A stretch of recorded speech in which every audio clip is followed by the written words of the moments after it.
So yan guys, tapos na ako nag-trampoline. I'm going to the sea. Dito tayo. Puntahan ko si tita. Ang tita ko naliligo na siya. Kanina po yan siya dyan, 30 minutes. Kung alam mo ano nang ginagawa niya. Naligo siya dyan. Ta? Saan ka na? Oh, grabe swimming oh. Grabe swimming ni tita. Ayan si tita oh.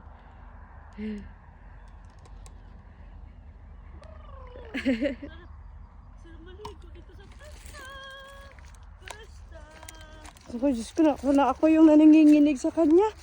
Ayun oh. Swimming talaga siya. Oh, ang ganda ng mga bato dito guys. Ganda diba? Ito ang ganda ng view. Ay, tour ko kayo guys. Yan. Doon kami nakatira.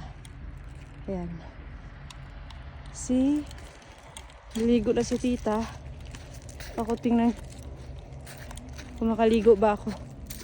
We'll see. We'll see guys. Malamig ang tubig.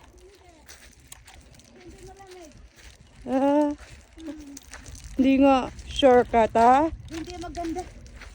Hindi siya malamig. Mabato. Ganyan ka. Ayoko makita. Bye guys.